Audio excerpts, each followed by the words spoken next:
Yesus dibawa oleh para prajurit untuk menghadap Pilatus, gubernur provinsi Yudea kala itu. Semua orang mengecam supaya Yesus dijatuhi hukuman paling berat.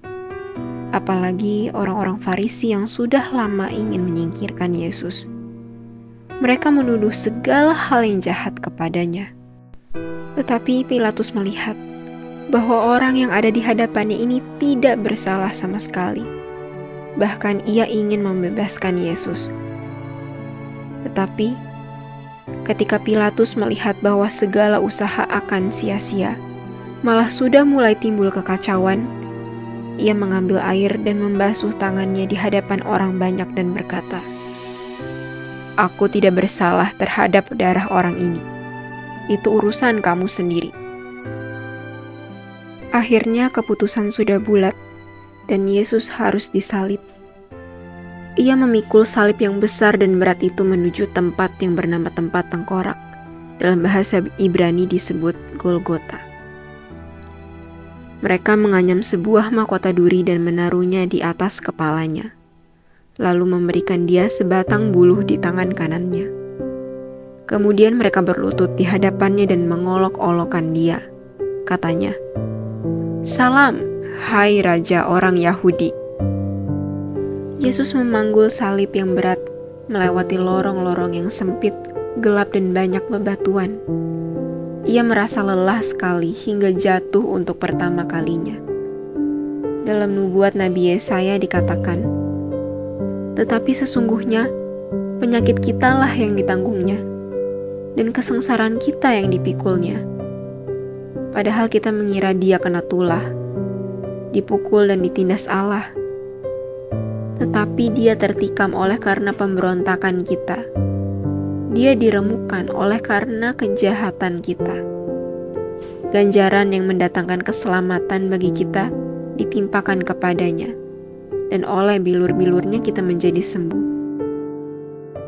Di tengah perjalanan sambil kesakitan, Yesus berjumpa dengan ibunya Maria.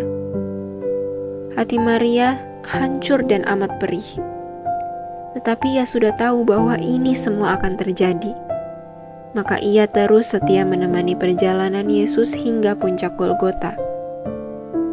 Seperti apa yang dikatakan Nabi Simeon kepada Maria saat Maria dan Yusuf menyerahkan bayi Yesus kepada Allah 33 tahun yang lalu. "Dan suatu pedang akan menembus jiwamu sendiri, supaya menjadi nyata pikiran hati banyak orang." Para prajurit takut kalau Yesus akan meninggal di jalan sebelum penyalipan, karena tubuhnya terlalu lelah untuk memikul salib. Saat itu ada seseorang yang bernama Simon baru saja sampai dari luar kota. Ia pun dipaksa untuk membantu memikul salib bersama Yesus. Tetapi Simon dengan tulus hati turut memikul salib yang berat itu bersamanya. Salib yang berat harus dipikul seperti yang Yesus katakan kepada murid-muridnya. "Setiap orang yang mau mengikut aku, ia harus menyangkal dirinya, memikul salibnya dan mengikut aku." Ada seorang perempuan yang bersimpati kepada Yesus. Namanya Veronika. Ia memberikan kain kerudungnya supaya wajah Yesus yang penuh darah dan keringat bisa lebih segar dan bersih setelah diusap. Kepedulian Veronika ini sesuai dengan apa yang diajarkan Yesus untuk kita semua. "Aku berkata kepadamu, sesungguhnya segala sesuatu yang kamu lakukan untuk salah seorang dari saudaraku yang paling hina ini, kamu telah melakukannya untuk aku." Yesus terjatuh untuk kedua kalinya. Lututnya lemas, tetapi masih setengah perjalanan sebelum sampai ke puncak Golgota. Banyak orang menghinanya sepanjang perjalanan. Para prajurit juga melemparkan cambukan bertubi-tubi ke tubuh Yesus. Ia dihina dan dihindari orang. Seorang yang penuh kesengsaraan dan yang biasa menderita kesakitan, ia sangat dihina, sehingga orang menutup mukanya terhadap dia. Dan bagi kita pun, dia tidak masuk hitungan. Meskipun dirinya sendiri kesakitan, Yesus menghibur para perempuan Yerusalem yang sedih melihat kondisinya.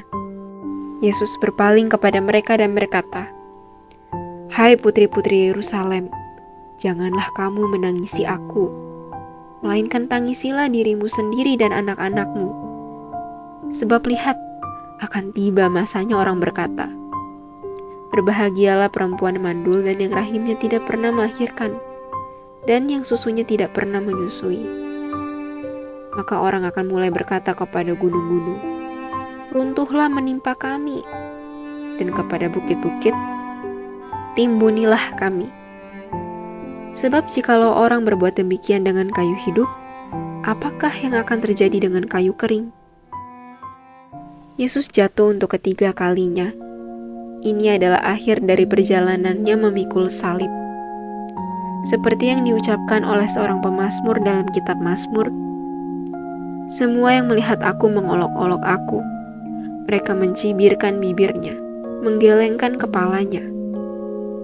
Ia menyerah kepada Tuhan. Biarlah Dia yang meluputkannya. Biarlah Dia yang melepaskannya. Bukankah Dia berkenan kepadanya?" Sebelum dipakukan di kayu salib, pakaian Yesus ditanggalkan. Jubahnya adalah jubah satu jahitan. Maka para prajurit memutuskan untuk membuang undi. Siapa yang akan mendapatkan jubah itu? Segala tulangku dapat kuhitung. Mereka menonton. Mereka memandangi aku. Mereka membagi-bagi pakaianku di antara mereka dan mereka membuang undi atas jubahku. Tangan kanan dan kiri dan juga kedua kaki Yesus dipakukan di atas kayu salib. Darahnya memercik keluar. Tetapi meskipun ia kesakitan, Yesus masih mendoakan mereka.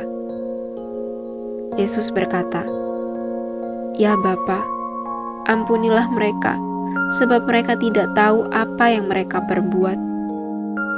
Kayu salib sudah didirikan beberapa jam yang lalu. Yesus bisa melihat awan-awan di langit bergerak tertiup angin. Kini tubuhnya sudah lemas, kehabisan darah yang keluar dari luka-lukanya. Setelah ia meminum anggur asam yang diberikan seorang prajurit, Yesus berseru, "Ya Bapa, ke dalam tangan-Mu kuserahkan nyawaku." Dan sesudah berkata demikian, ia menyerahkan nyawanya.